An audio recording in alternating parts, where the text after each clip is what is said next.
왕자왈 부모를 매시듯 씹분명했어.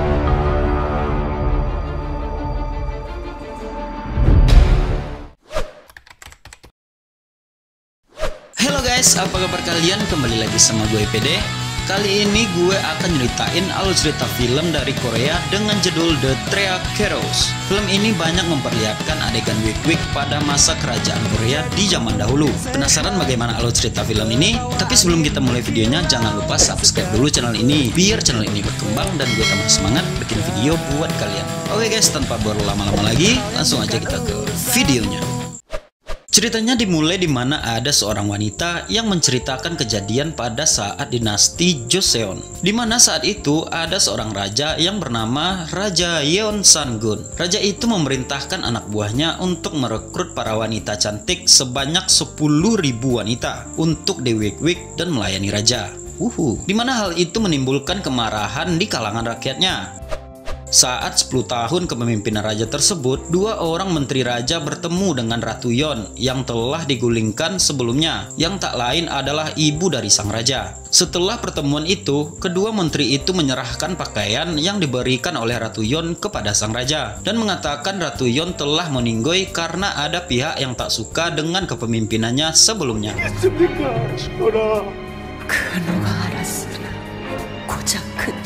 Karena informasi dari menteri tersebut, sang raja pun menjadi marah dan murka. Saat itu Raja Yeonsan mulai melampiaskan kemarahannya dengan mengeksekusi orang-orang yang dianggapnya berkhianat dan tidak setia kepadanya.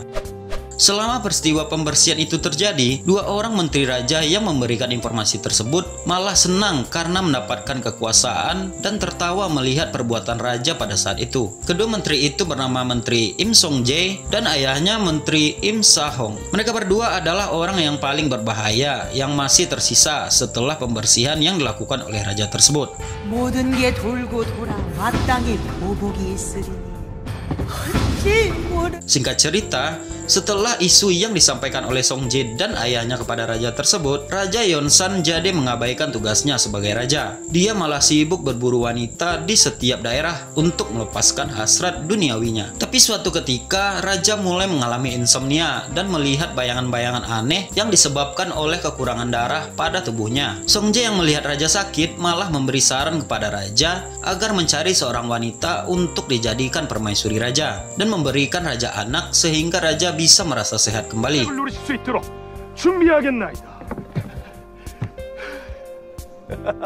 Setelah kejadian itu, raja menyuruh seluruh bawahannya untuk mencarikan wanita cantik yang berada di seluruh penjuru negeri agar bisa diwik-wik dan memberikan anak kepada raja sebagai penerus. Song-jae dan ayahnya pun diberikan kekuasaan dalam tugas perekrutan wanita cantik tersebut.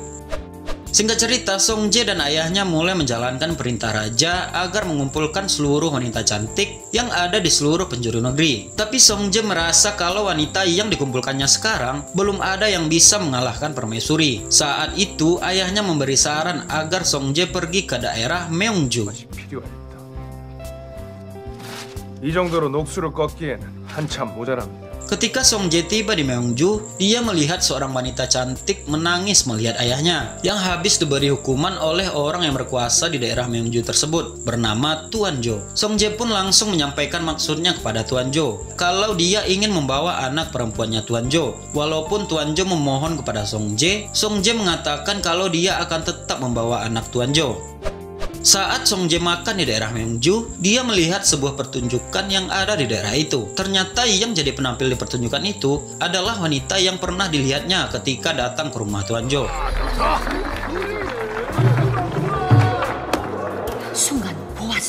Setelah pertunjukan itu selesai, Song-jae mengikuti wanita itu yang sedang berjalan dengan ayahnya. Song-jae pun memanggil wanita tersebut dan menyuruh membuka topengnya. Tapi saat itu Song-jae dihalangi oleh beberapa gerombolan orang yang marah akibat perekrutan wanita cantik yang diperintahkan oleh raja, sehingga wanita itu pergi meninggalkannya. Tetapi saat wanita itu mendengar suara perkelahian Song-jae yang dikeroyok oleh gerombolan orang tersebut, wanita tersebut datang menolong Song-jae dan membawanya ke rumahnya. Ketika Song-jae terbangun dari pingsannya, dia menanyakan kepada wanita tersebut apakah dia terluka karena menolongnya tadi. Dan setelah mereka selesai bicara, Songjae yang ingin pergi diminta oleh wanita itu untuk membawanya dan menjadikannya wanita rekrutan raja. Tetapi saat itu Songjae tidak mau membawanya, walaupun wanita tersebut sudah menawarkan dirinya kepada Songjae. 한 가지 청이 있사옵니다. 저를 채용해 주십시오. Di keesokan harinya, saat Songjae menjemput anak wanita Tuan Jo, dia tertawa karena melihat wanita yang menolongnya kemarin menggantikan anaknya Tuan Jo yang akan direkrut oleh raja. Ketika sampai di kediaman Songjae, saat tengah malam wanita itu ingin diwik-wik oleh anak buah Songjae karena perintah dari ayahnya. Tapi Songjae bisa menghentikan kejadian tersebut. Songjae mengatakan kepada ayahnya kalau wanita yang dibawanya itu adalah jalan untuk menaklukkan sang raja. Setelah itu Songjae menemui wanita tersebut dan berbicara dengannya. Songjae yang mengetahui kalau wanita itu hanya seorang anak dari tukang daging yang menggantikan seorang anak bangsawan, penasaran tentang seberapa lama wanita itu bisa bertahan dalam menjalankan perannya untuk bisa jadi permaisuri raja. 천한 백정년 주제 감히 양반한테 교수 행세라. Ceritanya berlanjut ketika Songjae dan ayahnya pergi menghadap raja dengan membawakan banyak wanita cantik yang telah berhasil mereka rekrut untuk jadi calon permaisuri raja. Sang raja pun membawa masuk para wanita tersebut dan menyuruh mereka untuk ikut belajar di universitas dan di kuil yang ada di istana. Mereka dituntut untuk mendapat nilai yang bagus jika ingin menjadi permaisuri raja, dan jika ada di antara mereka yang mendapat nilai rendah, maka mereka akan diberi hukuman oleh raja. Di keesokan paginya, para wanita tersebut mulai mengikuti pelajaran untuk bisa jadi permaisuri raja. Mulai dari bertingkah laku, bergaya, berpakaian, dan menjaga tubuh supaya menjadi ideal, serta bagaimana cara untuk bisa memuaskan sang raja. Mereka semua diajarkan dan dinilai apakah mereka semua sudah seperti kriteria yang diinginkan oleh raja. 약이라 생각합니다. 한 인간으로 다른 인간을 치유하는 것, 그것이. Selain mendapat pelatihan di istana kerajaan, wanita yang dibawa oleh Songjae yang bernama Dan-hye juga dilatih dan diajari oleh Songjae sendiri agar bisa menjadi permaisuri raja. Sama halnya dengan Dan-hye, wanita yang bertemu dengan ibu permaisuri sebelumnya yang bernama Seoljung-mae juga dilatih dan diajari sendiri oleh ibu permaisuri agar bisa menaklukkan hati raja dan menjadi permaisuri. Hari-hari Dan-hye dan Seoljung-mae pun dihabiskan dengan belajar dan berlatih di istana, serta diajarkan lagi oleh Songjae dan ibu permaisuri yang menginginkan salah satu dari mereka bisa jadi permaisuri. 발 뒤꿈치를 들고 걸으면 회음이 긴장돼 성감이 높아진다. Saat itu, raja mulai mengetes para wanita tersebut dengan mewik-wiknya satu persatu. Asik. Raja juga menilai para wanita tersebut dengan mengadakan acara, di mana para wanita tersebut disuruh memilih makanan yang telah disiapkan oleh raja dan memperkenalkan diri mereka masing-masing kepada raja. Pada saat acara itu, Seoljung mendapat perhatian sang raja dan raja menantikan dia menjadi permaisuri.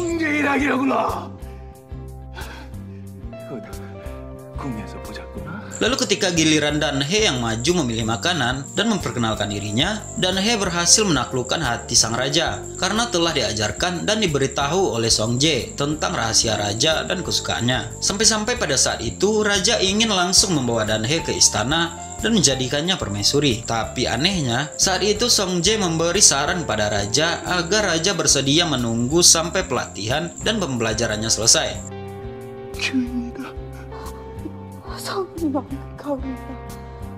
Setelah kejadian itu, pada malam harinya, ibu permaisuri menyuruh Menteri Yu agar mencari tahu tentang Dan-hye dan menyuruh Seoljung agar mulai memainkan perannya supaya bisa menaklukkan hati raja. Di lain tempat, Dan-hye dan Songjae bertemu untuk berlatih pedang. Dan ketika saat Songjae melihat Dan-hye memainkan pedangnya di istana, dia teringat tentang masa mudanya, di mana saat itu dia pernah melihat Dan-hye yang sedang berlatih pedang. Saat itu dia mulai ingat dan menyadari kalau ternyata Dan-hye adalah anak dari pengkhianat Kim Il-son yang pernah menjatuhkan ayahnya. Seketika waktu itu dia dikagetkan oleh sang raja yang menonton tarian pedang Dan-hye. Raja pun mulai merayu Dan-hye serta para wanita yang ada di sana.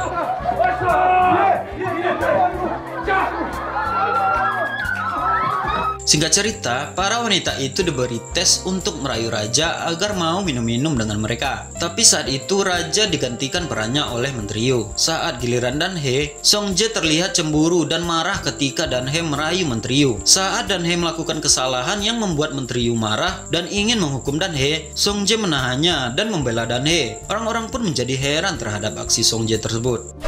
Ceritanya berlanjut saat Song-jae dan Dan-hye sedang berlatih pedang. Dan ketika mereka berdua sedang berlatih, Dan-hye berkata, "Apa Song-jae benar-benar ingin melihat Dan-hye wik-wik dengan raja? Apa Song-jae melatihnya atau Song-jae sedang menunjukkan kecemburuannya kepada Dan-hye?" 가르치는 겁니까? 아니면 제 마음을 얻지 못해 때를 쓰는 겁니까?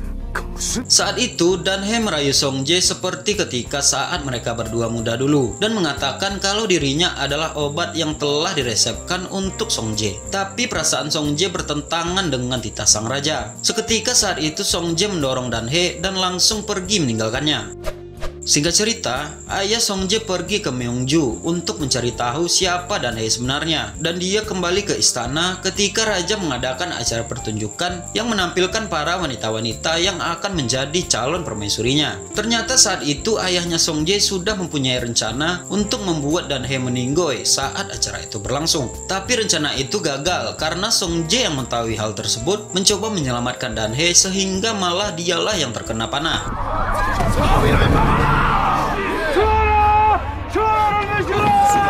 Setelah kejadian itu, Song-jae dan ayahnya jadi bertengkar dan memberikan pendapat yang berbeda kepada raja. Raja malah menerima pendapat Song-jae untuk mencari dan menghabisi para pengkhianat yang ada di sekitar raja. Di saat itu, Song-jae juga membawa Dan-hye supaya bisa berbicara berdua dengannya. Saat itu Song-jae berkata jujur kepada Dan-hye serta memberikan sebuah racun kepadanya. Song-jae juga bercerita kepada Dan-hye tentang ayahnya Kim Il-son dan menyuruh Dan-hye agar menghentikan balas dendamnya. Di saat Dan-hye sudah pergi meninggalkan Song-jae, ternyata dari tadi ada Seol-jung yang mendengar pembicaraan dari Song-jae dan Dan-hye tersebut. Di keesokan harinya, raja mengeksekusi para pengkhianat yang telah Song-jae tangkap.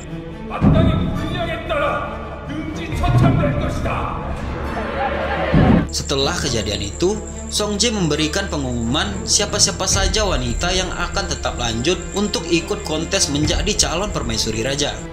Saat itu, Seol-jung yang bertemu dengan Menteri Yu memberitahukan kalau ada anak dari pengkhianat raja yang masih ada dalam daftar calon permaisuri raja tersebut. Dan Seol-jung juga meminta agar dia dimasukkan kembali ke daftar calon permaisuri di istana itu. Singkat cerita, saat itu rencana Seol-jung berhasil. Dia dan Dan-hye akan melanjutkan ke penentuan terakhir siapa yang akan jadi permaisuri raja. 내 최종 결승을 치르겠노라.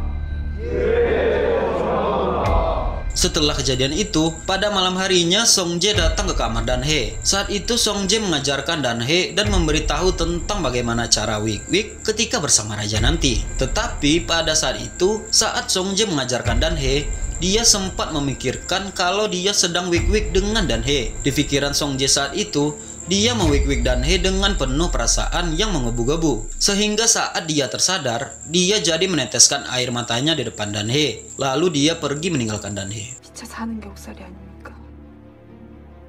재벌은 제가 지겠습니다. 좋다, 네가 좀 그렇다. Ceritanya berlanjut ketika raja menyuruh Dan-hye dan Seol-jung saling merayu satu sama lainnya. Dan yang menang dari kontes merayu tersebut akan menjadi permaisuri raja. Sedangkan yang kalah akan dieksekusi oleh raja. Song-jae yang takut Dan-hye akan kalah dan dieksekusi mencoba merubah perintah raja tersebut. Tapi raja malah memarahi Song-jae dan tetap menyuruh Dan-hye dan Seol-jung untuk saling merayu. Saat itu Dan-hye dan Seol-jung saling merayu satu sama lain. Dan mereka berdua beraksi sangat keras. Ditambah lagi, raja saat itu memberikan alat wik-wik kepada mereka berdua, sehingga Dan-hye dan Seol-jung jadi wik-wik pada saat itu. Nah, singkat cerita, akhirnya Dan-hye memenangkan kontes tersebut karena saat itu Seol-jung keluar duluan. Setelah Dan-hye menang, dia memohon kepada raja agar tidak mengeksekusi Seol-jung. Di keesokan harinya, 제게 죽이는 것은 전혀 어이없지 않습니다. saat raja dan Song-jae berlatih pedang, Song-jae memohon kepada raja agar mencari permaisuri yang lain dan memberikan Dan-hye kepadanya. Saat itu raja jadi histeris dan kecewa pada dirinya sendiri. Untungnya ketika itu ibu permaisuri Jang bisa menenangkan raja. Ceritanya berlanjut ketika hari di mana Dan-hye akan menjadi permaisuri raja. Ketika itu, Song-jae mencoba membawa kabur Dan-hye dari istana. Tapi ternyata saat itu Dan-hye mempunyai rencana. Dia menyuruh Seol-jung agar berpura-pura menjadi dirinya dan pergi kabur bersama Song-jae. Song-jae yang baru menyadari saat sudah jauh dari istana, langsung kembali ke istana untuk menyelamatkan Dan-hye.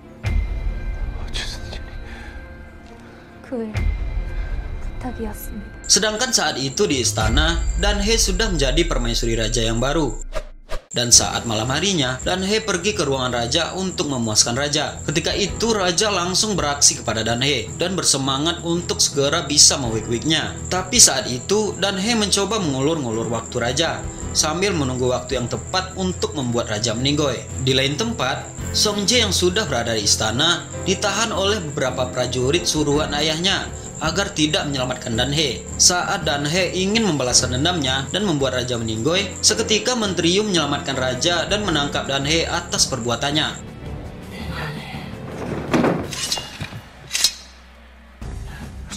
Di keesokan harinya, raja langsung menyidang Dan-hye dan mencari tahu motif Dan-hye sebenarnya dengan mengeksekusi orang-orang yang dikenal oleh Dan-hye di depan matanya langsung. Dan-hye membongkar sebuah rahasia kepada raja. Ceritanya berlanjut ketika raja memanggil Song-jae dan ayahnya. Saat itu raja sudah mengetahui kalau informasi tentang ibunya yang diberitahukan oleh Song-jae dan ayahnya adalah bohong. Saat itu raja jadi marah dan mengecap Song-jae dan ayahnya sebagai pengkhianat. Raja pun menyuruh Song-jae untuk mengeksekusi Dan-hye agar perbuatannya bisa dimaafkan. Lalu Song-jae saat itu membuat rencana agar dia bisa melakukan perintah raja serta bisa menyelamatkan Dan-hye.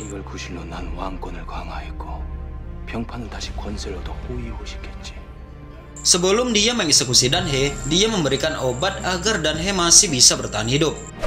Lalu, setelah kejadian itu, Song-jae menyuruh Seol-jung agar menyelamatkan Dan-hye, serta merawat dia dan memastikan Dan-hye tetap hidup. Ceritanya pun berlanjut. Ketika itu Song-jae menjalankan perintah raja agar kembali mengumpulkan para wanita untuk dijadikan calon permaisuri raja. Serta secara diam-diam Song-jae merencanakan cara untuk menjatuhkan raja dari kekuasaannya. Saat Song-jae kembali ke istana, ketika di malam harinya dia membawa raja ke tempat para wanita yang telah direkrutnya. Tetapi saat raja sampai di tempat tersebut, tidak ada satu orang wanita pun. Ternyata Song-jae sudah mengatur semuanya dan ingin membuat raja meninggoy pada malam itu.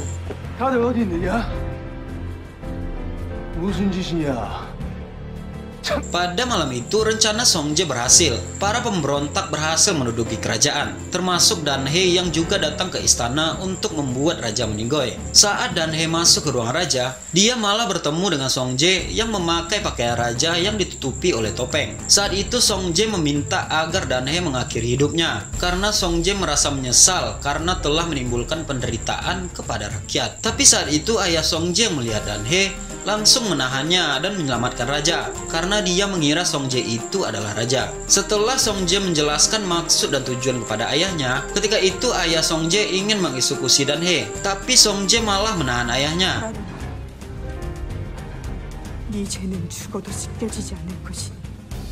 Dan mengatakan kalau dia akan tetap menjalankan rencananya karena itulah satu-satunya jalan yang harus ditempuhnya. Song-jae pun langsung mengakhiri hidupnya di depan ayahnya. Saat itu ayahnya tak terima melihat anaknya meninggoy. Dia pun menyalahkan Dan-hye serta ingin membuatnya meninggoy.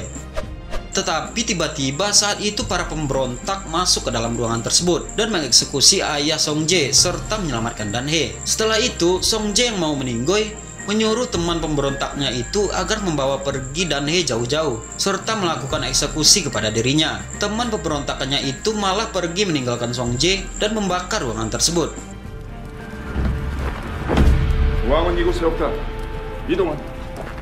Ceritanya pun berlanjut. Setelah pemberontakan pertama Joseon tahun 1506 itu, Song-jae dan Raja Yeonsan dikabarkan meninggoy dalam kejadian pemberontakan tersebut. Pemberontak yang memimpin reformasi kala itu malah jadi para pengkhianat yang baru. Di akhir cerita diperlihatkan Seoljong yang sedang mengakhiri ceritanya tentang akhir kepemimpinan Raja Yeonsan kepada orang-orang yang sedang minum-minum di sebuah tempat. Setelah selesai menceritakan cerita itu, Seoljong melakukan pertunjukan pedang dengan seorang yang menggunakan topeng. Saat pertunjukan itu berlangsung, dari banyaknya orang yang menonton pertunjukan tersebut, terlihat ada Dan-hye yang juga datang melihat pertunjukan itu dengan menutupi wajahnya. Seoljong yang melihat Dan-hye datang menyaksikan orang yang bertopeng di pertunjukannya menjadi tersenyum bahagia dan memberitahu orang yang bertopeng itu untuk melihat ke arah Dan-hye. Saat orang bertopeng itu melihat ke arah Dan-hye dan membuka topengnya, ternyata orang di balik topeng tersebut adalah Song-jae. Dan-hye pun menggerakkan tangannya seolah-olah memperlihatkan kepada Song-jae kalau dia sangat berterima kasih atas apa yang telah dilakukan oleh Song-jae.